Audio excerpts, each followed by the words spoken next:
Alright, alright. Welcome back dito sa latest episode ng Deep Dive. Kasama naman natin si Attorney Christina Conti.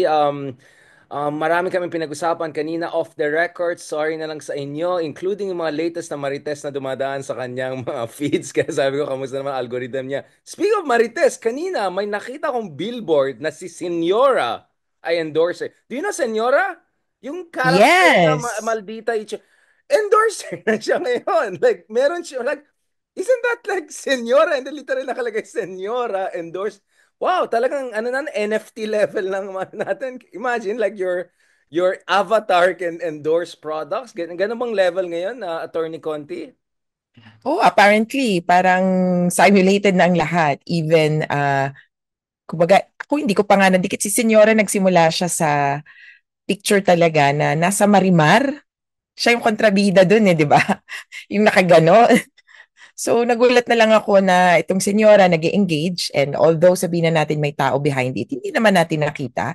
And whoever is working behind it has built a personality. Ang mukhang ang siste lang ngayon, as long as you're relatable and you have a personality, kahit paaso ka, kahit pa, dati pa may Fulgoso pa yan, at saka Facundo ba, yung mga tinatawag, kahit pa may hindi ka totoong tao, uh, people will relate to you, and that's sad. Baka in the future, ganun na yung mga presidential race, yung mga NFT na mga ibang tao, pwede mo na. Speaking of pictures NFT, kanina lang, I don't know about your algorithm, kung ano na yun, pero in my algorithm, parating lumalabas si Harry Roque. First thing in the morning, Harry Roque. Before I sleep, Harry Roque. Speaking of Harry Roque, may picture siya kanina si Sarah ay tumitingin ng picture ng parang posters. Ano yun, parang may museum na daw sila. Like last time I checked, I was at the ICC detention area. Buisit na buisit yung mga resident doon kasi naiingayan sila sa amin na media na nag-usap ng kami-kami lang. So I would imagine these people are 10 times more pissed off by now. Now June na, 'di ba? Pwede ba nila kasuhan as ano, parang ano yun eh. Medyo, ano yun, disturbance na yata yung nangyari. Like, ano yan, gagawa sila ng museum dyan sa harap ng detention center. I guess, depende yan kung sa atin nga merong unjust fixation, merong disturbing the peace, depende yan sa patakaran nila. And I think they need to be careful, not only because of, kumaga, domestic laws, but also because of yung impact nun dun sa pagtingin ng tao sa Pilipino. Kung naglalakad ka sa dahig na may bitbit kang standee at nakikipagkape sa standee, baka mapaisip sila na, naku, itong mga Pilipino. I would be careful because we came from a past na kapag sinabing Pilipino, DH. Oh, that's my nanny. Medyo nakangat-angat tayo. Oh, that's my nurse. Filipino nurses. Baka mamaya ngayon, crazy people. Ay, ayoko naman sana ng ganong bansag. O sana, sana. I want to focus on Harry a little bit before we move forward to like serious issue. I don't know if you saw yung algorithm mo kasi iba eh, mga, I don't know kung ano na, Iwana ba, si Gaza ba, pero ang algorithm ko, parating ano, either it's directly from Harry Roque or about Harry Roque. So may isa ko nakita na sinabi na Harry Roque's Little Bird in DOJ. And then, dun sa ilalim nakalagay, Harry Roque's alleged deep penetration agent inside the DO. Like, sabi ko, someone is really clickbaiting this. Like, why not just say my mole? Diba? Like, just say mole. Why should you say little bird, deep penetrate? But anyway, putting that aside, um, parang it makes sense na baka that's why he was so confident na walang ICC warrant. Kasi mukhang may mole siya na pumalpak or nag-double agent, no? Did you see that news na parating Yeah. may advance information about, kasi nga he seemed very confident about all information. Eh. So he must have had some mole. Yeah. And hindi lang to simpleng mall. It seems to be parang top level mall. Someone who feeds him Deep like correct penetration agent. information, Wow. na talagang, oh, na talagang correct information, and kumbaga with advice on what you should do, where you should go. Imagine for 6 months, walang makaabot sa kanya even if meron na siyang warrant of arrest sa house. And already, that's another branch of government looking for you. They, yung isang side of it is that remember that he also worked in the House of Representatives. Naging congressman siya ng isang party list. And on the other hand, Kabayan as ba yan? Kabayan? Or... kabayan, sorry, pero ito yung kinick out din siya eventually after a few years. Just to be clear, Laking issue nun. nag-split yung party. Okay. Parang isa na nga lang yung nominee nila, nag-split pa yung party. Oh, parang, kumbaga, actually yung point, you're our first nominee, but we don't want you anymore in that position. So we're pushing you out. Sabi niya, no, I have the right to be congressman. So that was one of the cases actually, and one of the incidents na may isip mo, ang laking kalokohan itong party list. That and Mikey Arroyo representing Security guards. security guards. Hindi, alam ko yan. Oo nga medyo...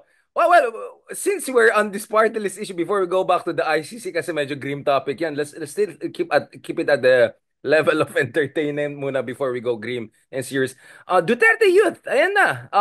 Ano masasabi niya na yung karapatan daw nila na mag-red tag sa mga kaibigan nyo ay mawawala. They feel their constitutional right to red tag people to do anti-constitutional thing has been deprived. Anong basa niyo sa Duterte Youth getting suspended? So, sabi nga nila, Duterte Youth suspended, Duterte Old detention. Something like that. May motto na eh. Nung una nga yan, di ba, Dug Youth. So, itong Duterte Youth ay talagang parody of a party list. And sabi nga nila, it won because it had the name of Duterte. And people parang, oh, ito, Duterte, Duterte. Not because they believed in anything about Duterte Youth, but because of the name. And then second, it's not that Duterte Youth stands for anything. Apparently, it means something, duty, to energize something. Kaya. Pero clearly, in its past years in Congress, isa pa lang yung batas na napasa, di ba? At ang kanyang primaryang gawain o naririnig lang natin siya kapag proprotektahan si Duterte. I remember they were there at the time at the time that Duterte showed up at the Quadcom. Tapos, medyo napagalitan pa nga yung congressman nila na, huwag kang sisipot lang para Only got one puda. shot. Tapos sumablay pa. Oh, tapos maski ako, hindi ko siya kilala. Nagulat na lang ako na sa gilid namin, meron siyang manifestation. And then, hindi na nga kami yung kumbaga, na no plaque sa kanya on the floor. Fellow congressman pointed out that, oo, ngayon ka lang sisipot, pag-aralan mo muna bago ka mag-cast aspersion dun sa Quadcom. Actually, yun din yung primaryang punto niya eh. Wag niyo ituloy itong Quadcom, wag niyo apihin si Duterte, essentially. Anyway, so yung disqualification nila may basis and hopefully ma-resolve na ito soon kasi may epekto siya dun sa sino pa yung pwedeng umupo. Short of, ayoko na parang Schadenfreude na, buti na lang ganito yung nangyari sa kanila. Tuwa ako kasi... I feel bad kasi they cannot exercise their constitutional right to do anti-constitutional things. Well, pero ang doon ng importante, how will it affect the seats of others? I'm not looking forward actually to 3 Duterte Youth Party list representatives sitting in Congress because I don't know what they will do. And then as you mentioned, they've been very disruptive, lalo na sa national debate.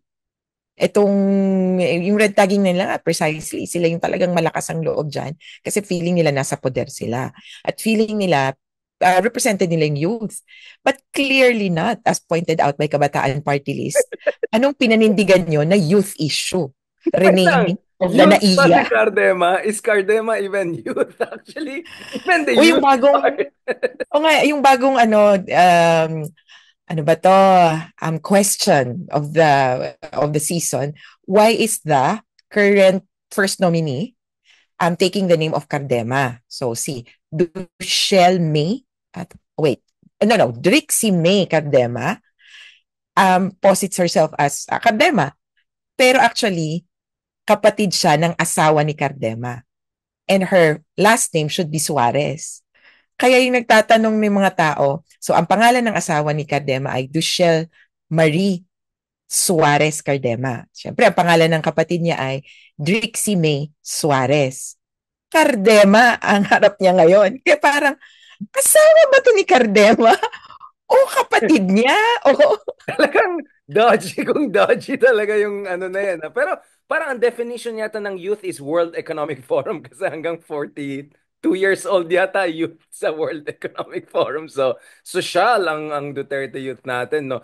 Ang modelo ba nila yung parang fascist youth ba ni Mussolini or the worst version in Germany? Like it sounds like that, right? It basically Yeah, sounds like oo. Mussolini's fascist youth. Kasi kailangan lang talaga kung sino mang dictator, kailangan nila na ma-promote pa sa next generation. And this is it. Unfortunately, hindi talaga next generation. So, it's a poor parody of, kumbaga, Hitler youth. Duterte youth is nothing close to support Youth. youth. Nothing close to youth, but I just wanted to bring the Duterte youth also in. Pag-usapan din natin what is the party list all about. It's supposed to be marginalized, diba? But just to remind people, I was just saying na in fairness naman kay Harry Roque, hindi siya yung pinapaalis siya na ayaw umalis. Etong isa mukhang nung nanalong Duterte youth, pinapa-disqualify niya lahat ng mga naunang nominees para makapasok siya. Parang ganun, di ba, ang ginawa niya? And then was Guanzon trying to do the same allegedly or like kaya nga nung si Diwata yung fourth nominee sa sabi ko nako kahit dami na i-disqualify just in case kung makalusot sila. Oh, kaya actually uh, very weird. Ako, yun na lang, very weird na yung pinuntahan ng party list system when it had good intentions in a way.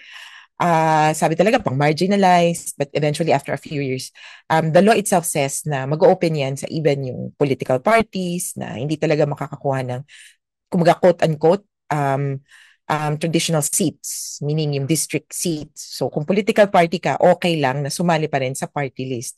Doon na medyo nagkagulo dahil, why do you have this kind of party and whom do they represent? Technically, they are allowed. As long as, ayun na, as long as you have a clear political agenda and hopefully for the country. Pero naging katulad na rin siya halos ng traditional parties na nagkakaroon na ng personal interests over professional or party or even national interests. So sadly, it was something good that was taken over, overridden by traditional politics. Do you blame the Supreme Court ruling on this thing? Because there are different schools of thought how this went down the drain. Now, some people would say, actually, dapat titignan din yung Supreme Court ruling vis-a-vis the issue ng sinong pwede mag-represent ng marginalized groups, di ba? Na hindi naman kailangan naggaling ka dun sa, sabihin natin kunyari, fisher folks, di ba? Hindi kailangan na mangingista ka per se. But as long as you can prove that may relevant kang mga athikain na tumutulong sa ganyan sector, pwede ka. But so some would say that opened up the floodgate. Parang yung ano 'di ba? Parang super PACs Supreme Court ruling sa US which opened up the floodgate for all sorts of dark money. Some would say that Supreme Court ruling in the Philippines. So is that also your reading? You think that was the opening of the floodgate moment or it's really just a natural progression of how Philippine politics works? Well, it's more of, that's Philippine politics kasi wala talaga tayong maayos na politika because the Supreme Court only decided on an issue already before it. Kumbaga, nagkaroon na ng abuso, kaya nakarating sa Supreme Court. Unfortunately, the Supreme Court, I think, erred too much on the side of caution. Kumbaga, ang hirap namang i-exclude. Hindi mo naman pwedeng masabi na baka naman nasa puso talaga niya ang ang interests ng ng mga security guard. Tapos may premise pa nga na kumbaga okay lang na kumbaga bihira kunyari sabi natin magsasaka. Bihira ang magsasaka na makarating sa kongreso. They're not able, they're not equipped. Maybe they would have supporters who would be able and equipped to make laws. So yung ganong characterization na technically tama naman na kumbaga pag pumulot ka talaga ng kung sinong magsasaka na hindi handa, talagang mahihirapan na kumbaga mag-participate sa Congress. And to be frank, we had a congressman who was lumad, si Femi Yakuliamat. Meron talaga siya. Ang sabi nga, nung nanalo, akala niya hindi aabot ng third seat. Nagkulong sa kwarto, 2 araw. Umiiyak, wag. Ayaw niyang umalis ng Mindanao. Oh, wow. She did not really kumbaga, she wasn't really adept at English. Hindi siya nakatapos ng pag-aaral, ganun yung sinasabi niya. But she knew what they needed. She knew, parang she knew the interests of the lumad. And so, na-persuade siya na, hindi, kailangan kang doon, tutulungan ka na lang ng technical staff. For her, pag marinig mo siya yung experience niya, parang grabing dinugo siya na simulat sa poll. Di ba may training naman actually, kaya yung mga fresh na congressman, pwede kang mag-train. Nung nakuha niya yung rudiments, ang kailangan nilang niya talaga ay to implement that into law, kung paano gagawin. Nagawa niya. Pero on the other hand, ito nga yung sabi ng Supreme Court, hindi mo naman kailangan maging, kunyari, lumad o ano, para ma-forward yung interests nila. Because you might not be trained, you might not be Right. academically qualified. Pero sabi nga, ano bang academic qualification? Read and write ang qualification para maging presidente even. Right, and parang unfair din. Kunyari ikaw, isang, I don't know, abogado or doctor or whatever, na hindi ka galing literally sa sektor na yan, pero meron kang talagang karanasan na suportahan, protektahan, di ba? So siguro Supreme Court was worried na baka itong mga tao na ito ay mawala ng oportunidad. And in effect, you can even Mm-hmm. disempower certain groups na meron silang Yeah. representatives na lumalaban para sa kanilang mga karapatan at saka mga atikain nila. So maybe they err too much on the side of caution. So parang I don't know, type error 2 ba yan? Or error number 1, false positive or false negative. So going back to this, do you believe that the party list system is still worth it, considering how much it has regressed? But of course, I mean, from my side, Akbayan topping it probably is a very good indication na baka may pag-asa pa rin. But at the same time, if you look at number 2, well, wala na yung number 2, Duterte yun. But 3, 4, 5, 6, 7, medyo, there are also these regionalist groups. How can regionalist groups, like, can all Ilocanos, for instance, be marginalized people? Parang, isn't that a little bit too gross, parang generalization? What about yung rise of regionalistic groups as party list groups? Well, again, the law says that na after a few years of kumbaga talagang purely for the marginalized, they could consider sectoral or even, sorry, yun na pala yung sectoral, pero regular, quote-unquote, Right. parties, pero smaller parties. So definitely, for example, the Liberal Party per se cannot participate within the party list system, which is why it is related or merong isang grupo na yung Mamamayang Liberal, which is a grassroots party which is fielded in that kumbaga arena. Hindi pwedeng diretsong may uupo dyan na from a big party tapos nandyan ka din sa party list. Hindi ganon. Kaya kumbaga may light version of kumbaga regular parties. So these are parties technically which cannot secure seats in the regular system. Ngayon yung akbayan lang. So there's a question now. So really it's sabihin na natin, hindi kasi it doesn't represent a marginalized group like Bayan Muna. It doesn't really, kumbaga it's not a party list of vendors of ano. So it's characterized more as a party. Yung para quote-unquote regular party except that hindi siya in the big leagues. So may some questions lang na maybe now we could consider Akbayan to be a party within the big leagues. Kaya lang I don't think so, considering na kahit na apat silang congressman sa ibang parties, iba, it's like hundreds. They have hundreds of congressmen, PDP laban, ganung levels. So, wag nila sanang siraan kumbaga yung party list system because of Akbayan, but instead look at it na at least Akbayan saved us in a way from a party list system that is dominated by Duterte Youth.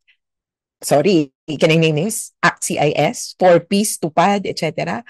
So, ang tingin ko naman nasa regulation yan. And with the COMELEC moving towards regulation, tatanggalin daw nila yung nakapangalan sa, kasi pag sikat nakapangalan sa TV show. Tatanggalin daw nila yung nakapangalan sa government program, 4Ps Tupad. Then hopefully, hopefully makakita tayo ng konting change. So, wala, laban lang. Ako naman in defense of Akbayan, they were almost delisted noong 2019. Like these guys, Yeah.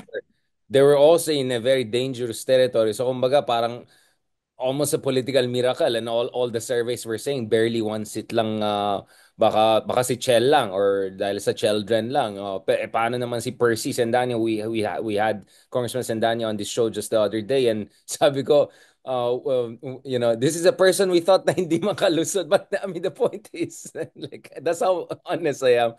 No, because Percy was the one who actually sponsored the very first impeachment, 'di ba? Complaint, 'di Yeah. ba? So, and then for that president not make it would have been crazy. Sabi ko nga, kung ganun nangyari, di nag-OJT ka lang ng ilan months. Sarang nag-OJT ka. Di ba kasi late lang siya nakapasok. Oh, Sabi niya, anong parang klaseng OJT? Parang 30 laws ang napasa ko at ako yung pinakabugbog sarado doon sa impeachment. Kawawa naman siya. pero yun talaga, if you're really from a marginalized group, if you're really from kumbaga, from a grassroots organization, you hit the ground running. Lalo na if you given this opportunity. So for us, I think yung reservation ng 20% for small groups is okay. We just need a little bit more gatekeeping para hindi mapasok ng mga kamag-anak incorporated at mga cronies. Sabi nga nila dati artista, di ba, ang nasa Congress or nasa mga posisyon. Ngayon ang lumalabas, kontratista. Kung dati artista, ngayon kontratista. And I'm curious as to this trend. There was this study na parang half of the party lists are related to either political families or big time big time contractors essentially or businessmen. Kalahati. And without kumaga, hindi naman sa gatekeeping or regulation, sabihin na natin, without regulation, Guardrails. Yeah, guardrails, this would really be abused. At for hindi lang naman tayo yung nakakakita 'di ba? I mean, you have all of Twitter or sabihin na natin yung mga netizens, kinikilala nila. And even if you ask the ordinary man on the street, ano pong lagay ng party list? Pare-pareho lang naman yan or Yung party kalokohan list yung na mga pangalan. yung party list na tumatakbo sa amin, kumbaga, sasabihin nila, may congressman na ako. Okay, ma'am, nasa party list naman po kami, iba po yun. Hindi, may party list na rin ako, yung party list ni congressman. I've seen that yung district based na parang yung anak niya party list yung tatay district. I mean, talagang lantaran na talaga eh. I mean, it's the cheap backdoor way for some of these traditional politicians, right, to get into office, which just tells you how horrible. But in fairness, so basically to clarify, ang your legal understanding is basically grassroots. Anything that is grassroots, it doesn't have to be our traditional understanding yung talagang kawang kawawa or marginal. Yeah. It could be anything that is grassroots and non-major, non-mainstream party. So in that sense, it's expansive enough, but not so expansive na puro mga contractor at mga trapos ang mananalo, and that's where probably things are going wrong. But then again, there's also the Duterte youth. I don't know what marginalized group they're representing, but going back to the impeachment issue, kasi it will go back to Sara again. Babalik tayo. Then you see how I narrate the stories. Before we go to Sara in ICC, what is your read of the so far the discussion about the impeachment? Like Cheese is pushing it from I think June 2 to June 7. You're hearing different ideas. Some are saying dapat the rules are set before the next Congress comes in. Some are saying dapat hintayin yung next Congress. Some are saying pag hinintay next Congress, papasok yung mga Karen na pro Duterte, not one, multiple. Like, what is your read of the mechanics and at the same time, emerging alignments and balance of forces to make sure na hindi Mickey Mouse trial ang mangyayari? Well, ako, ultimo, nagbibilangan ng boto. Ganun ang siste. Kaya, doon nasa sangkalan yung, sige, i-delay na lang natin kasi, kumbaga, naghihintay, baka mapalitan ng senador, etc. So, nagbibilangan ng boto kung paano, kumbaga, makakonvict. Kasi, for them, it's a matter of political survival. For, sabihin na natin, for the Marcos administration and the anti-Sara bloc, sabihin na natin, kasi as of now, it appears Sara will become president in 2028 at isa siyang bengatibong babae. Hell hath no fury like a woman scorned or sabi nga niya, yung ikinakatakot ko dun sa sinasabi niyang bloodbath, it's not pertaining per se to the impeachment kasi sabi namin, anong grabe naman yung bloodbath? It's the after the impeachment. and looking forward even to 2028. So yung bloodbath na sinasabi niya, talagang culling of the herd. And it might include, in-explain ko nga, it might include physical, as in literal bloodbath, because we must remember that Sara Duterte is alleged, according to witnesses, to be part of or to have taken part in the Davao Death Squad. Nung sinabi niyang papapatay ko si Presidente, si asawa niya at saka si Romualdez, kung ako mamamatay, nakausap ko na yan, ganyan.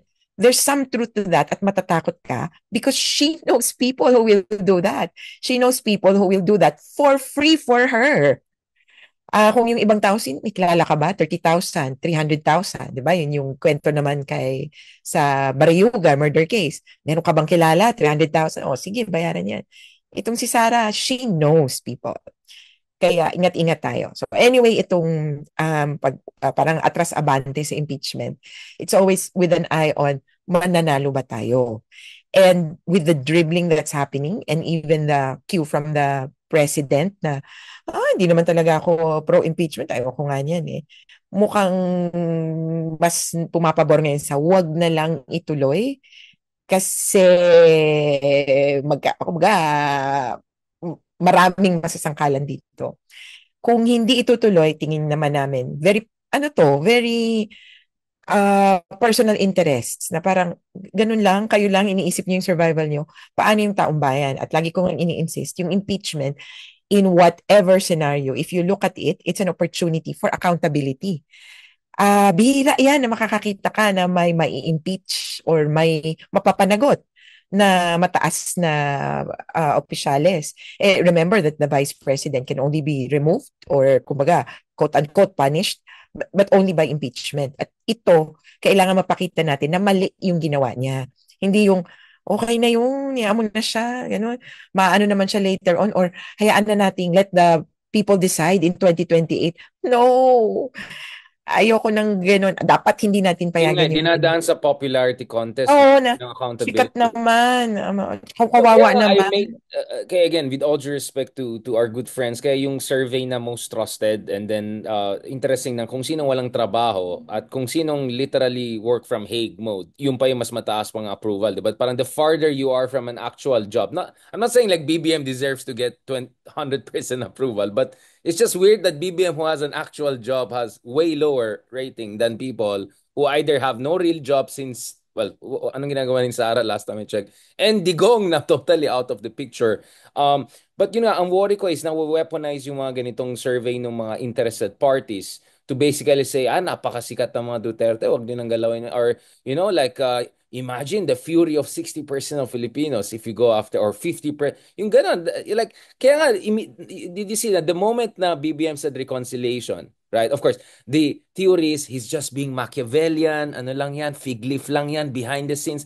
Maybe true, maybe not, right? But clearly, Jesus Cordero, Jingoy, they all came out, yeah, we welcome reconciliation. Basically, ang point nila is, huwag na natin ituloy yung trial, yung pala, reconciliation and all. Do you get what I'm saying? Like, obviously, all of these politicians are calculating it. Although, my read kasi of this situation is, it looks like it's very hard to get the numbers na, to block her from getting 9. Maybe but if the trial is not Mickey Mouse, meaning who knows, maybe some money trail will be exposed, right? Or something like that. That could be very politically tricky for Sarah, right? It could be so politically tricky that she might even decide, let's just preemptively resign, or she might be not damaged to a sense na hindi na siya maging popular. I think if one thing we learned is there's a 20-30% of our population will forever be with the Dutertes, right? But it could, inspire other people. Yung isa, nag-top ng Senate recently. Baka ako na lang, di ba? You get what I'm saying? Like, so it's no longer being optimistic about the numbers, regardless of the preponderance of evidence. It's more about, can you actually even get a real trial going para at least magkakaalaman na. And then let's see, so the other numbers game is the public opinion here, right? Yeah. Diba? Numbers game din yun. It's not only the numbers because the senators also look at public opinion, right? That's what I'm saying. Kaya nga dapat ingat talaga tayo kasi surveys are being unfortunately weaponized. I mean, in fairness to Pulse Asia, their argument is that, we just had to put Duterte there because it's source of affective polarization. I completely understand that. But my point is, I also appreciate SWS survey just came out today, which is very clear na 9 out of 10 Filipinos apparently are saying, medyo siguro dapat natin explain paano nagkaroon ng Miggy Mango and Piatos, not to mention pati si Chel Jokno at Marian Rivera. Like the level of just, di ba? Like grabe yung shenanigans and recklessness and just the... So, you want just a real trial period. Like for me, that in itself is Yes. what matters, right? Yun. Yeah. And ang i-point out ko lang din, the last time well, this is a president, pero the last time we tried to impeach a president, hindi successful in a way. But he was later on convicted. So I'm talking about ERAP. Ito yung nag-walk out, pero na-oust siya eventually. Then he was put on trial. Kasi, I mean, after an impeachment, he did something wrong. Yun yung klaro. Hindi yung criminal case. He was put on trial for a criminal case. But 3 days after, pardoned by Gloria Arroyo. Kaya feeling ko yung mga tao, hey, yan na naman, impeachment. Wala namang kahihinatnan yan. Magkakapatawaran din yan. Sabi natin ma-impeach yan, mamaya mag-unity part 2 na naman yan. Kaya, hindi mo rin masisisi yung taong bayan. Pero kung ako, yung impeachment is something that we really need to clarify to the people and to put into people's psyche that this is an opportunity to know the truth. At yung ano ko nga sa impeachment, money, o yung pera, yun yung issue dito na malaki. May pera, may kaban ng bayan na kinuha si Sara Duterte, whether pampersonal niya o ginunggol niya sa kung saan, na kababalaghan, pera natin yun. Kumbaga, that is one less classroom that our children could have enjoyed. One less pothole along EDSA, and so forth. So, One less flood social, control. sa Davao. So, social services that we could have enjoyed. And I'm going to bring in Pasig. Diba? Ito yung sinasabi lagi nga ni Vico Soto na we saved 1 billion in corruption. Kumbaga, they did not have to raise taxes, they did not have to, kumbaga, find the money elsewhere. Sa sarili pala niyang bulsa, dahil may butas, tinakpan niya lang yung butas, hindi na nahuhulog yung pera niya. And that's one thing real fiscalizer should do. Alamin muna kung paano ba lumalabas yung pera sa'yo. At kung ito palulusutin natin, nako, papapalusot lang natin. Remember yung PDAF? Wala nang nakakaalala yung pork barrel scam ni Janet Napoles. Kasi sa kakabudots nung isa. Yun. Sabi Tapos ko, uy, ngayon kakasuhan ni Budots yung mga yung ng mga sa kanya. mamasama daw sa kanya, parang, balik mo kaya muna yung pera. So, nakalimutan na halos yun ng tao at malaking pera din yun. Kung ganun, was it just 10, 15 years ago? Or less than 10? 2012, 2013. Napoles, So, King Janet so Napoles. 11, 12 years ago. Yeah, yeah, 13 years ago. 13 years ago, yeah. So, kung yun nakalimutan na natin, paano to? So, mauulit at mauulit muli. At yun yung isang importanteng bagay. Sabi ko nga ito, pag yung mga anak nyo, so kunyari may anak ka na paparusahan, hindi yung, okay lang yan, don't do it again next time, ha? Pag inulit-ulit, ano nang gagawin mo? You have to show definitively may parusa ka. Either one day walang gadgets, naka-grounded ka, etc. You have to show it's wrong. Hindi yung, ganun ba? Okay lang. Wag na lang. So, these politicians need to learn para hindi maulit yung mga pinagagagawa nila. Well, very important point you raise about cynicism of people. In fact, kaya nga sabi ko, yung mga tao, ibang tao, hindi nila na-appreciate yung role ng fiscalizer kasi ang daming hearings na nangyari sa kasaysayan, ang daming magaling na abogado, statesman, whatever. But nakita rin ng tao, walang naman napuntahan. Ang daming hearings dun sa Farmali, ano napuntahan. So, you can understand where's the cynicism coming from. Having said that, there's always the first, right? There's always this threshold Yeah. moment, critical, mass moment when things change. And let's not forget, Gen Zs are going to be the biggest voting bloc in the coming years. And so it looks like they're much more open to an alternative understanding. Kaya ang ganda ng performance ng maraming progressives in these elections, and I expect it will be even more interesting. So who knows? Maybe the Gen Z voters will care. But it's important you also mentioned case ni Erap, di ba? He had enough numbers to even block, I don't know, the envelope being open.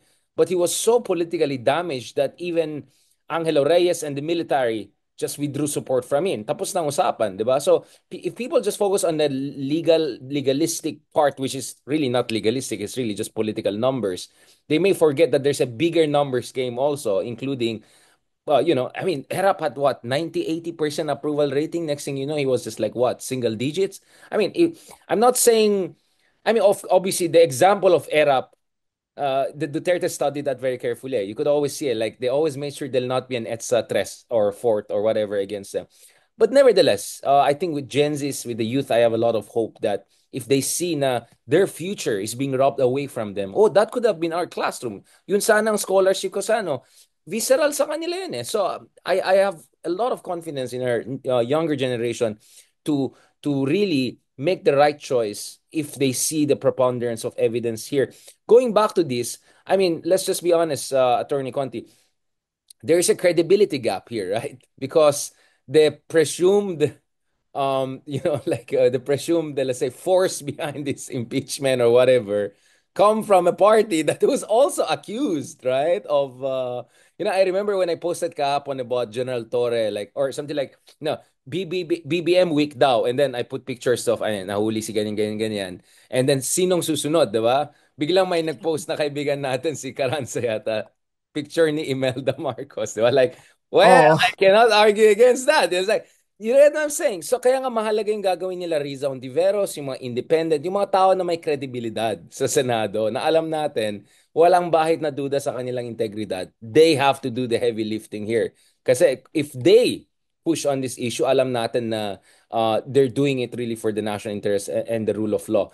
And I hope, it's also clear to people na, for instance, Leila de Lima being part of the prosecution team, this is not about payback time. This is about accountability, di ba? It's just that happened. yeah. Nagkataon lang, alam niya viscerally and personally yung mga krimen na nangyari. It doesn't mean na payback siya. So that's why I'm saying it's very important na yung issue na accountability ay hindi makakalimutan.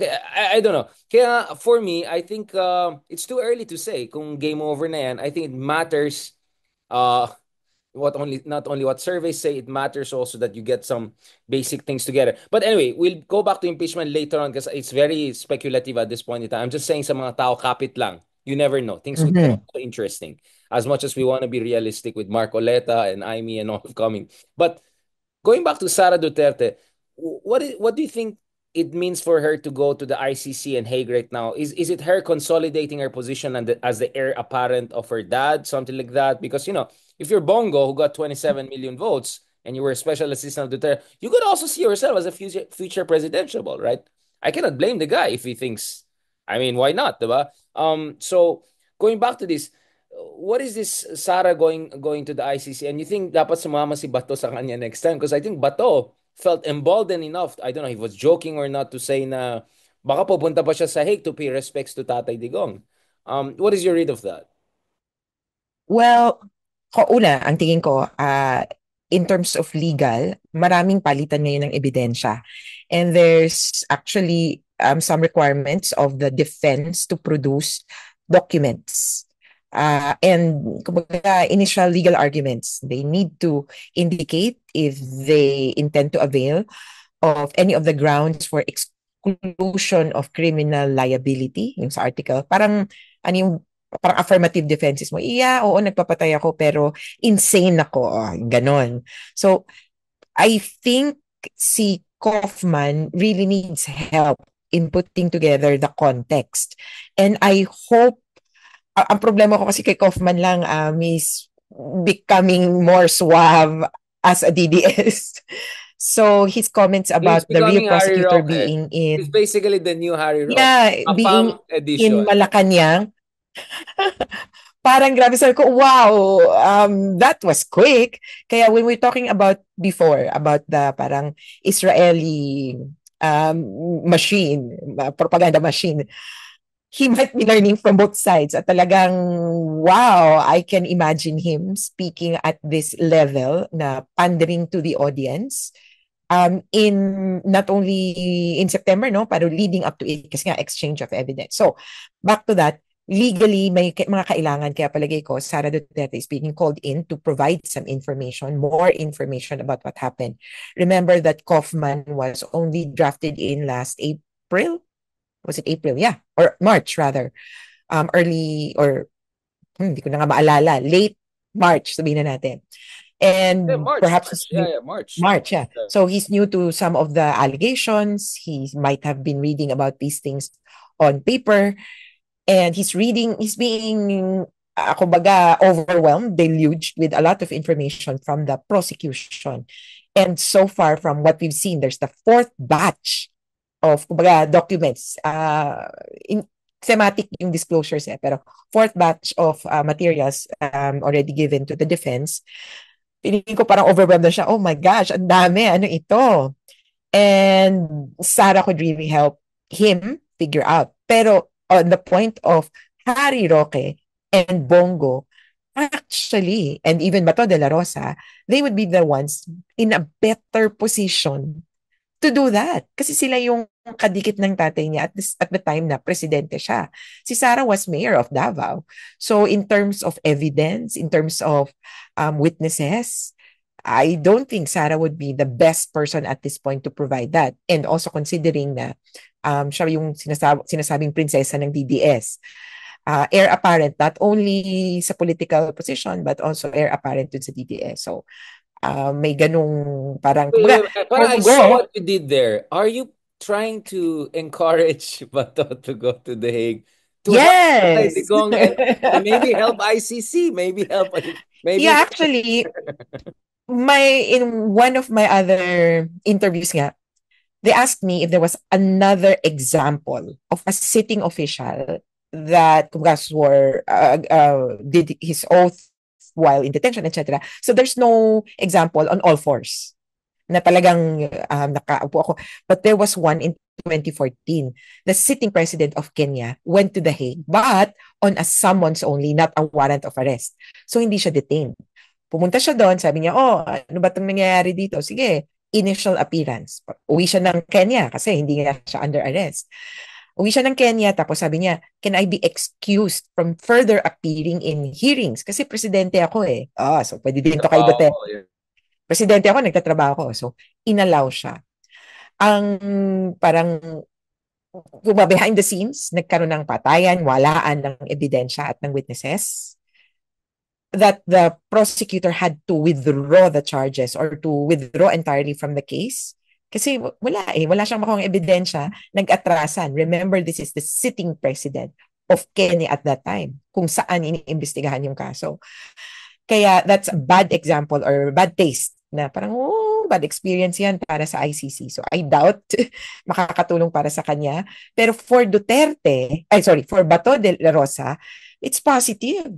If I engage now on a summons, voluntary akong pupunta, baka ma-excuse pa ako from appearing kaysa sa hintayin ko yung warrant of arrest. And I appear for a while and then I contest the jurisdiction. Sasabay ko na kay Duterte yung issue ng jurisdiction para once and for all, tapos yung issue. Hindi yung laging takot na takot ako na may warrant of arrest sa akin. Kaya, Bato de la Rosa and your, you Parang, could try parang that. ako maniwala sa'yo, attorney. Parang feeling ko the moment na bumaba sa aeroplano, there's a fishing like, Hindi nga yung ano nga nila, huli niyo bibisita ba daw to? kasi sa jail. Bibisita sa jail, hindi na makakalabas. Yun yung literal na, uy, di ba? Joke lagi yan. Sir, where are you Pasok ka. going? Okay, bye, Tatay Digong. Where are you going? I'm going home. No, you're here. Hindi, ano yan eh. Are Biglang you, may hawak silang papel. Are quiet, you, quietly, the door is getting closed and then locked and then bigla si Bato nakatingin. Tapos si Digong, gumanon si Digong. Like, but uh, going back to this, can ICC themselves arrest him? Do they have that police power? Or they'll ask the Dutch authorities to do it? Like, he they would steps have to in, ask the Dutch just authorities. like he steps in, suddenly there's issue warrant of pwede na yan, di ba? They have to cooperate with the Dutch authorities. Right. Pero of course, I don't know if there's no precedent to this, pero clearly the rules state na hindi pwedeng mang-aresto yung ICC. Pero malay mo, there's always a first time. Bato, di ba? Sabi niya, handa na siya magpakamatay sa West Philippines. Di ba? Hinahamon niya yung mga nagsasabi na pro-China siya. So, hamunin niya, di ba? Yung province of Netherlands pa yun. Like, ano ba? Province of Hague pa tayo. No, I mean, you never know. I mean, but that's an interesting idea. Why not he engages in constructive engagement, di ba? Parang with the ICC, magsasanter siya, wala akong problema, then go back and forth. It's really interesting. But going back to Punta this, siya doon, sabi niya, hanap niyo ba ako? Kayo ba yung nag-message sa akin? andito na ako! Andito na ako! Huli na ako! Wala nga akong ginawa. Like, magpa-viral yan. Version. Bakit? Wala nga! Di ba? Ganun na ganun siya. Yung sa Piatos. Oo, Yung oo, may oo. Piatos talaga sa Davao. Bakit? Totoo, may Piatos talaga kami sa Davao. Ganun, ganun, ganun, ganun siya. Like, it might work. I mean, you never Yati. know. You never know. Luhod. But going Yeah, back. yan ang gusto kong drama. Yeah, I mean, I think he will overwhelm the very serious, let's just put it, Dutch people. They're gonna be all like, who are these people? My museum na sila, nagraralin like, what is going on with this country? Baka i-relocate na yung ICC sa lagay na yun, lalagay nila sa Greenland, sa Kangerlussuaq, para wala nang gulo, di ba? But going back to this again, since last time we discussed, Uh, kasi yung nung isang best nag-usap tayo, ito yung time na parang si Karim Khan, yung email niya, hindi niya ma-access daw, yung mga accounts nila, yung mga American na affiliated lawyers, ganun, facing sanctions. Since we last talked, is there any update in terms of logistical difficulties of ICC? And then I also have a technical question. Remember, BBM said bukas siya sa reconciliation. And then sabi ni Bato, kailangan natin ng extremely sincere tapos sabi ni Bongo, ibalik na si Digong. Pwede ba ibalik si Digong or pwede ba mag-ano siya ng oath of yung nananalo siya ng mayor? I mean, like are those things even allowed? Pwede ba siya ibalik like return yung parang sa Timo sa Shopee, return product, meron bang ganyan? Meron bang ganyang clause? Effective. Like change product or like like it's delivery, di ba? Parang ayoko na. Yung parang gamitin mo yung in order mo nang nagpicture ka ng OOTD. Okay na ako, ibalik na. After 3 days, pasok pa naman. Is there like a return product kind of option? Meron bang ganon? Well, wala. You have to go through the process. He has to be ordered released by the court. Na on what basis? So either yon yung nababanggit na interim release or dismissal of the case, which they are gunning for now. Na wala namang jurisdiction yung ICC eh. So pauwiin nyo na to.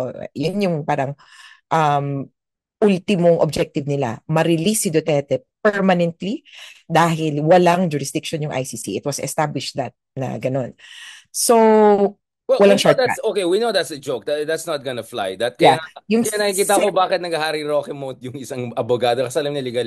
But what I want to understand is, can for instance BBM, let's say he meant what he asked. said, right? Say to the ICC, we have sorted out our judicial systems. We can take care of the accountability. Can you, I know that complementarity may be applied retrospectively, whatever, but inayos na namin yung sistema. Nag-isip ako nung after elections, napaisip kami, nag-soul searching kami ni Remulla, inayos namin kagabi, lahat ng mga korte. Eto na, bukas ready na kami, pwede na namin, we can handle this. Ato. Is there a precedence for that to say, hindi na kailangan ng ICC, we can try him in our domestic courts? So ibalik na siya, pwede rin bang ganon? Hindi interim release, pero like, let's just do this domestically. So, wala pa rin. It has to go through the process. This case would still exist. But what I'm seeing is a probability na may kaso dapat dito. So, yun yung isang option lang hindi pwedeng, uy, pauwi na namin yan, sorry, mali pala kami ng pagkakasurrender. So, out of the question yun, pero yung merong kaso yan sa Pilipinas, he needs to face it.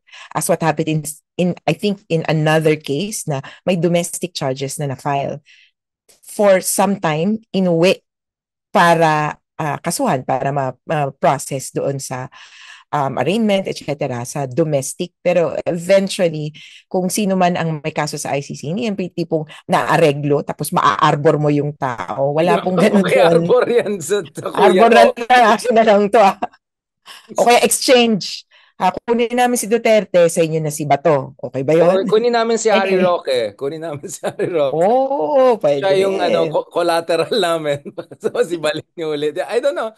No, I mean, I'm just saying like does it even make sense to talk about returning Duterte to the Philippines? Like again without us giving too many good ideas to our friends. I'm just trying to figure out is there any sound legal basis to even such demands or baka hanash lang nilang lahat yan. Because speaking of Marcos, the other day he made it clear na wala namang, parang gusto niya unconditional reconciliation, parang unconditional love. Yeah. Wala daw conditions. But speaking of his cabinet reshuffle, wala naman sa mga kabinete na may kinalaman sa mga, let's just say, perceived weaknesses of the government were touched. Like kung ang gut issue ang tao, then obviously economic managers ang dapat. But someone was Kompleto. removed. Menardo Guevara was removed and he was replaced by the Dean of UP Law na mukhang hindi ganun ka-successful yung application to be a Supreme Court. But mahabang usapan na yan. How important was it for Menardo Guevara to be basically replaced? Is there a DDS purge going on? And some people are saying the next thing to watch is also the ombudsman office and make sure na hindi rin wala nang DDS holdover sa mga key Solicitor General, Ombudsman. Maybe yun yung that was the smoke that the BBM was creating, but actually was really a purge he was gonna do, quote unquote loyalty check. Well, yeah, I would agree that Menardo Guevara is a holdover, kumbaga, from the previous administration. Talagang siya din yung isa sa mga tingin namin dapat kabahagi ng isang investigation. He is also one of the reasons why there was no successful prosecution as regards the war on drugs. He was always on the side of, kumbaga, the war on drugs as in terms of policy and in terms of of the law. Parang sinasabi, oh, it's legal. Totoo naman na dapat kasuhan, pero walang lumalapit na witnesses. Siya yung unang nagpauso nun. And I was at the edge of my seat when, during the initial hearings at the House of Representatives, House Committee pa lang nun, Human Rights. Ang tanong ni Abante ay, do you think there were human rights violations committed in the context of the war on drugs? Iniikot niya yung tanong sa lahat. Ang nandun si Albayalde, si Guevara, si Wilkins Villanueva ng PIDEA. So ako nung tinatanong si Menardo Guevara, were there? Parang yung, yes! Parang impit na impit. Kasi pag sinabi niyang no, ihaharas siya. There was already someone who said no na, no, hindi kami. No, what I meant is, were there, even if hindi ikaw ang gumawa.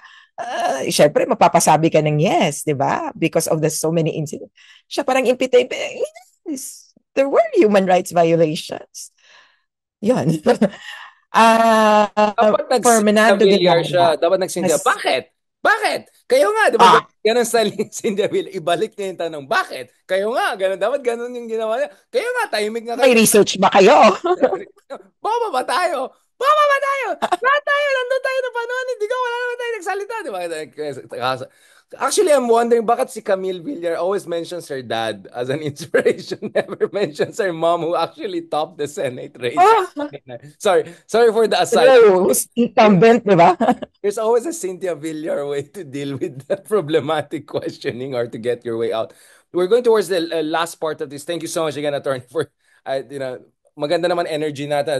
I think the espresso is working. But before the full Italian in me comes out and I say something and regret it. So in terms of yung issue ng victims, all these logistical complications the other side was creating, are we seeing a resolution on that front in terms of yung pasaporte, ganon? Kasi hanggang ngayon, nakita ko, I don't know if you have seen some of my tweets, I was going back and forth with some DDS propagandists and they were saying, show me the names.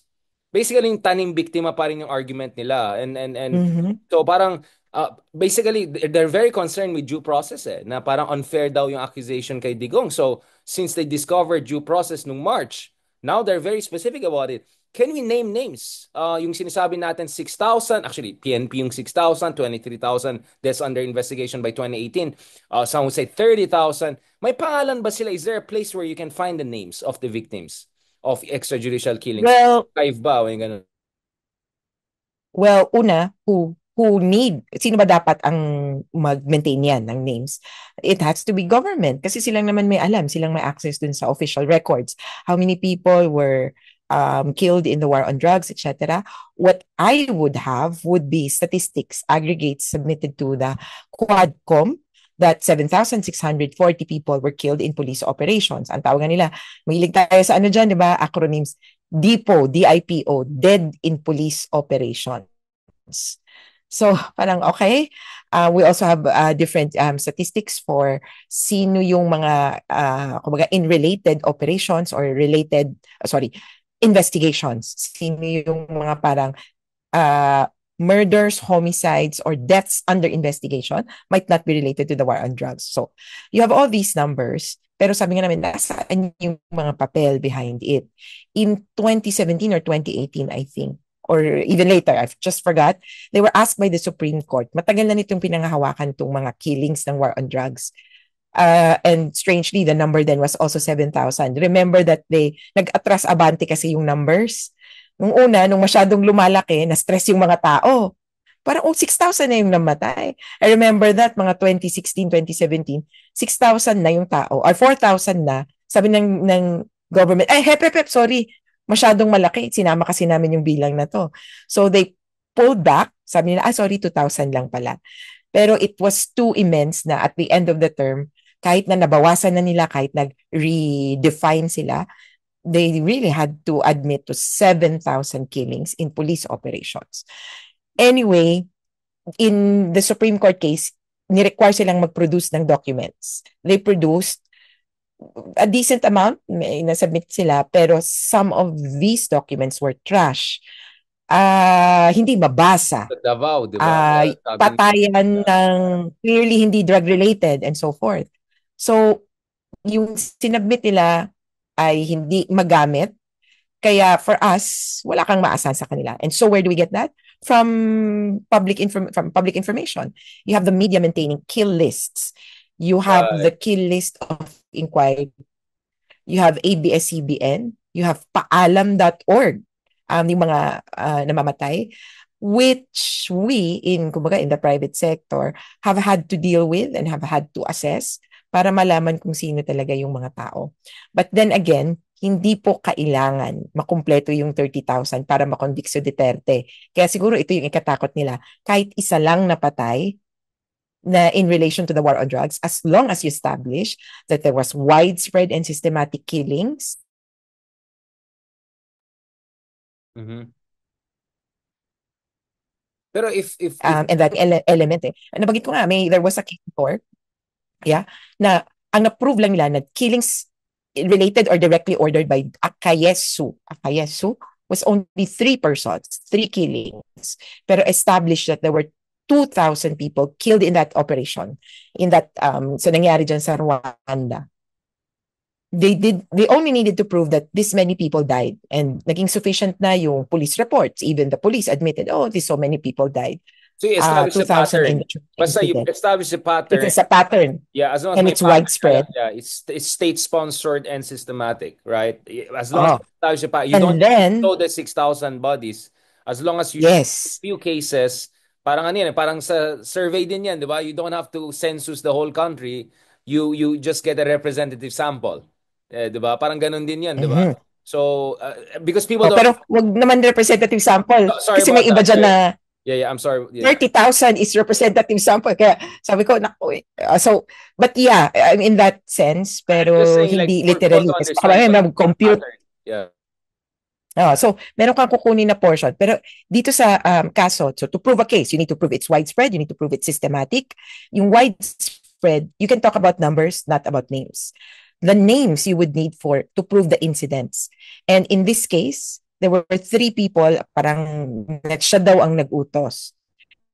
And were these 3 people included in the 2,000? Yes. Were they included in the widespread and systematic killings? Yes.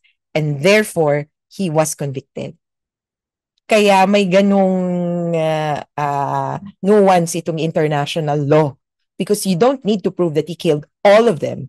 You just need to prove that he killed some, but that he ordered the killing of many. The order is what's crucial. Hindi yung ilan ba talaga yung namatay. Yung siya ang nag-utos, yun yung pinaka-importante. And we have plenty of evidence as to that. And hindi rin pwedeng excuse ng mga scalawags, isolated cases lang yan. Na like, there were just some bad police doing bad things. Kawawa naman si Tate Digong, he's misunderstood, in abuse yung kanyang good intentions. I also hear yung mga palusot na ganun eh. I've heard from some people, and like off the record pa nga, kawawa naman si Digong na misunderstood lang yung kanyang, nawala sa konteksto daw yung kanyang command, or he was taken to literally. So kasalanan ng pulis yan or mga police officers who are too overzealous to take things into their own hands. So, how do you disprove that? Do you need a smoking gun? Well, I There's would, an order, like there's an well, executive order or something? Yeah. so there's 2 points. Pwedeng yung Tokhang Memorandum itself because it stems from the pronouncements of Duterte and it talks about neutralization. And so the argument that neutralize really means to kill. Ganun siya naintindihan. The written policy itself talks about killing. Yun yung naintindihan ng mga police. The second part is his own statements also talk about circumventing due process. Di ba sinabi niya yung, di ba pag nanlaban, pag walang baril, bigyan nyo. At may mga panahon pa nga na sabi niya, yung mga ano nyo, yung mga anak nyo, kung drug addict yan, patayin nyo na mga nanay, tatay. Kasi kung hindi, ako papatay dyan. So, I think for And the he said that ICC, also that in the would be, Senate, right? Nung last year, di ba? Tapos sabi niya, ayan, si Bato, di ba? Ano, kunyari ka pa, di ba? Tapos si Bato, okay na tayo, tatay, sara na natin, di ba? Yung mga ganun.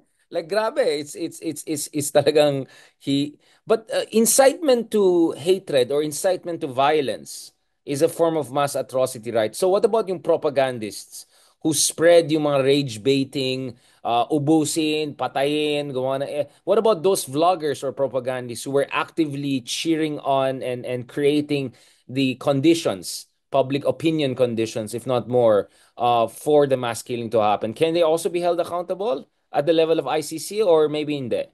Like yung mga chief. well, good news, maybe not the ICC, kasi parang mabigat yan entirely. So you need to be involved in the acts, in the commission of crimes against humanity.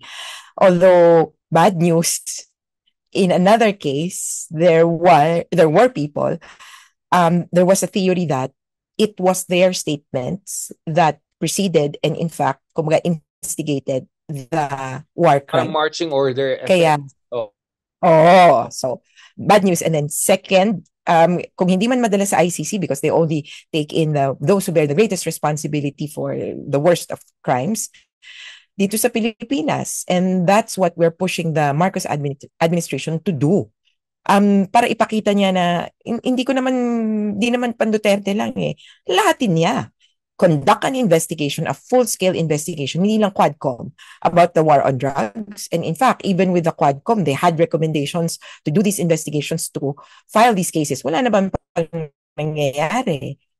I-pursue niya yon all the way and then make sure, eto na, yung sa police niya, na I know may balasahan na pero top level, balikan niya ulit. Sino ang mga na-involve sa war on drugs?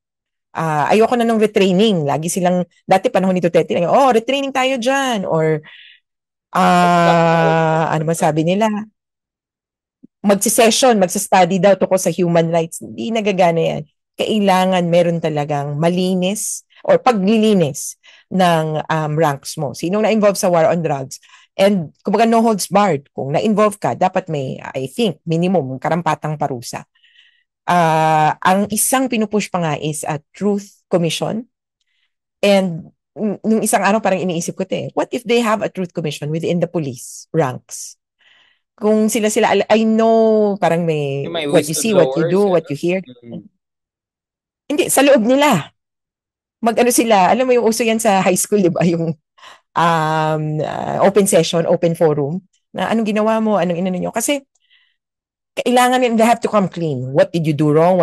Parang magko-confession sa loob nila. I don't know kung aabot dun sa whistleblower. That's what I want, na may lumabas, suminaw, magkwento sa ICC maximum. Pero sa minimum, sila, sabihin nila, ano bang naging problema? They have to confront the problems besetting the police at hindi magpanggap na, meron talagang bad eggs, pero mas marami naman kaming good eggs. No! Lahat kayo umamin ano bang nagiging problema or nagiging issue. Yan yung nagiging susi You have to be self-aware. Ano ba yung naging problema sa amin? Hindi yung, I have good intentions and therefore only good things will come to light. Kaya even with the installation of General Torre, hindi ibig sabihin yan, magiging mabuti na for onwards yung PNP. It's composed of thousands of people. And all of these people need to change, need real talk. At kahit paano among themselves, pag-usapan nila, ano ba talagang nangyari? Sino bang nakakuha dito ng reward money? Bakit kayo, wala kayong patay? Yung ganun, ba't sa inyo? Anong nangyari? Anong ginawa? Sa amin kasi, pinipilit kami ng ano namin ng chief namin. Ba't sa inyo? Hindi, yung chief namin talagang nagmatigas. Kunyari, chief of police. There were areas na walang patayan. So, ano lang talaga. Malaking trabaho ni Tore. I mean, he's the first Yeah. PMA, di ba? PNPA siya. So, hopefully the fact na parang he's semi outsider and pioneer, like the first ever from set the record, like set a good precedence. Hopefully hanggang 2027 pa yata siya pwede. So he has ample time to get some security sector reform going, hopefully to set the example. But yun nga like and we're hoping to end on this important note kasi when you see Digong having more than 60% trust rating in his home island, 97%, basically 100% trust rating in spite of everything. That means na people have not perhaps heard the real story of the real victims, diba?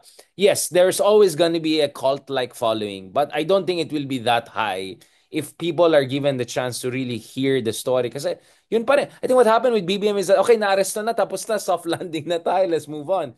But it doesn't work that way because the DDS side has been so successful in basically martyr na si Digong sa kanila, diba? He's basically a martyr, right?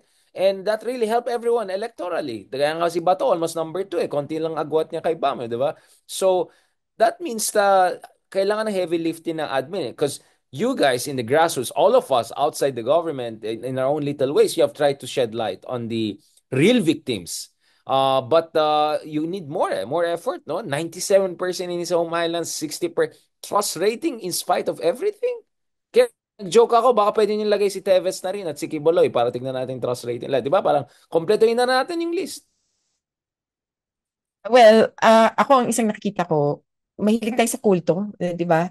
At ito nga ang word that I would put to Duterte is parang siya ang poon. At what's common among the DDS, have you encountered people I have encountered people pala, na DDS sila, Duterte supporter, but they feel for the victims. Awang-awa ako sa inyo, gano'n, ipaglaban mo lang yung attorney, pero talaga Duterte ako eh. And that would show that there is splitting in their minds, my compartmentalization. Duterte ako, pero awang-awa ako sa inyo, and here, I will help you, I will do this. Pero yun yung nagsasabi na the guy was misunderstood or inabuso siya ng mga... I know Yes. people like that, pretty high level na talagang off the record, dalawa lang kami. Kasi alam mo, Richard, yung parang basically matanda na kasi naabuso. Yeah. May ganun Ganon, I've din. heard that eh. Kaya yung split na yan, actually na-reconcile na nila in their own mind eh. Yeah. Kaya ako, sa totoo lang, hindi ko na audience sa totoo lang yung ganun. Na wala, kahit anong sabihin mo, pakita mo yung biktima, pakita mo yung picture ng patay. Wala. Oy, kawawa naman yan. Pero Duterte pa rin talaga ako eh. Ganun. I'm just waiting for them to die. Unfortunately, for a generation of Duterte supporters with their closed minds to, I mean, in any society, hindi naman yan laging ganyan. Kaya I'm waiting for them, for that generation. I mean, not to be morbid, pero for that generation to forget or to die. That's not the And end the of it. next generation. No, don't say that. Ano ba, parang ubusin, gano'n like basically. Ano, naging DDS ka na rin. Hindi ako pro Duterte, pero ganun din, ubusin na natin yung mga kulto na.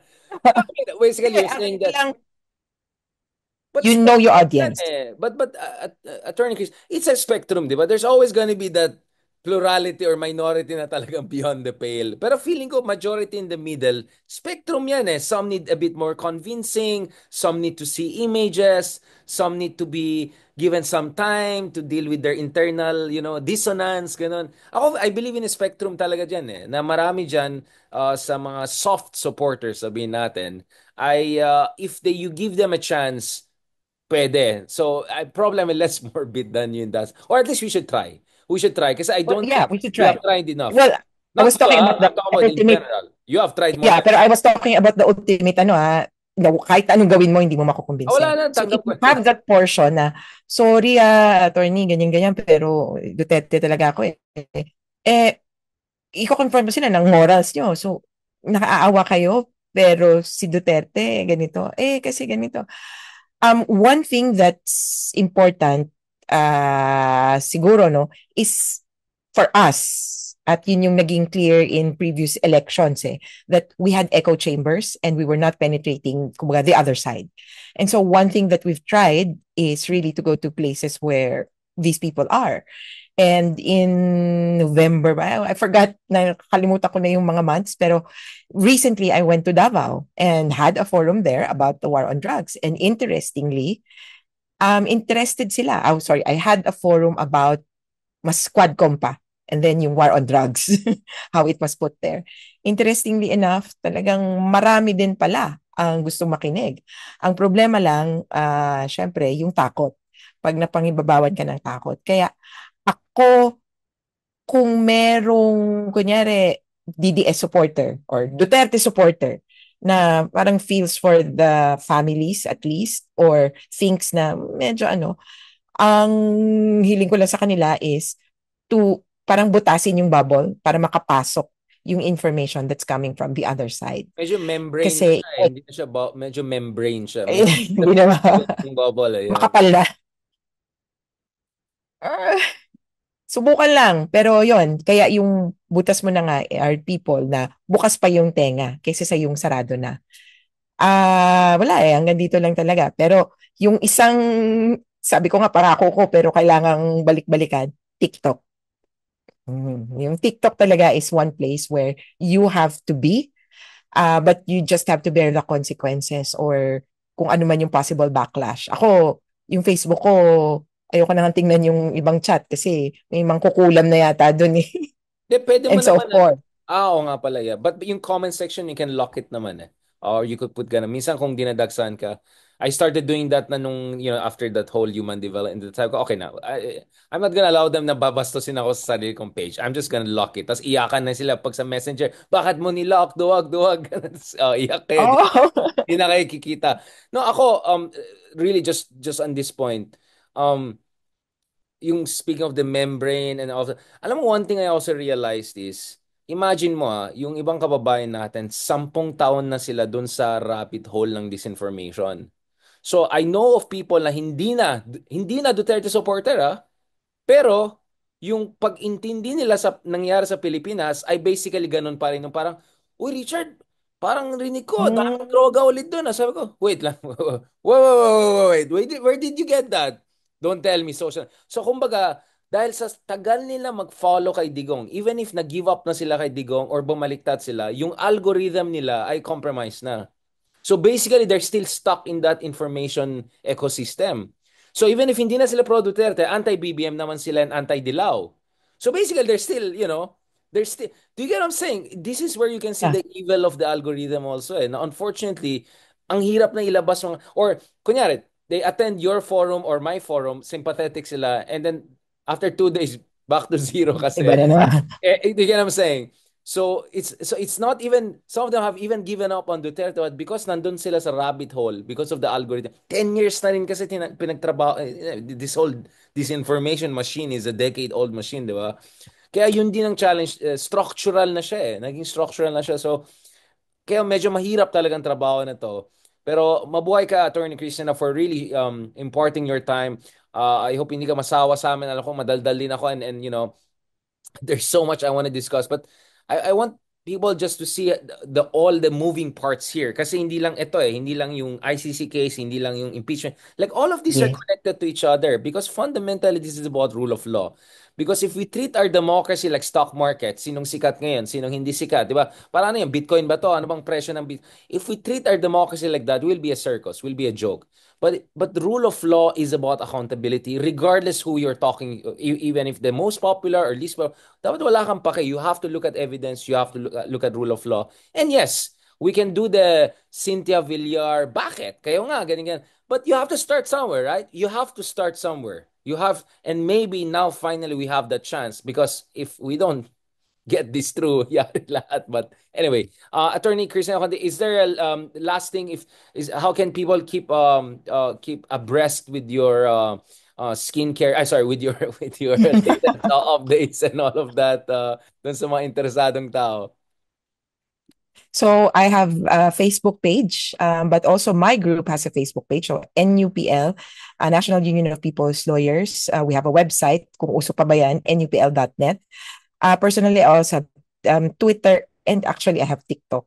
And I'd just like to end on, kumbaga, sa lahat ng napag-usapan natin ngayon, na-realize ko, ito nga pala, no, yung moral issue, parang gusto kong laging mapunta na, ano ba talaga yung tama o mali? Para sa ibang tao, madaling mabali yan. At yun yung problema natin. Feeling natin, yung tama ay yung popular, yung mali, yung hindi popular. Kaya mag-ingat po tayo dyan. Kasi kung wala tayong backbone, I don't want to be remembered as the Filipino people who elected two presidents who are considered the most corrupt in the world. Later on, kumbaga, who elected two murderous presidents, Marcos and Duterte, who presided over a bloody regime. Tapos papatawarin natin. Tapos mag-elect pa tayo ng pangatlo. Nako. So ayokong maging nasa Guinness Book of World Records na forgive and forget ang mga Pilipino. But as you Parang correct walang pinagkatutuhan, ganun. But as you correctly point out, it's also because our leaders failed us. Hearing sila ng hearing, investigation, but wala rin culmination. So again, from a compassionate point of view, naintindihan ko rin yung cynicism or skepticism. Kaya they have to be proven wrong by finally sana gagawin ng tama. I think that there's this picture, right, of there's a Hitler rally. Everyone is having a Hitler salute except one person na nakaganyan lang.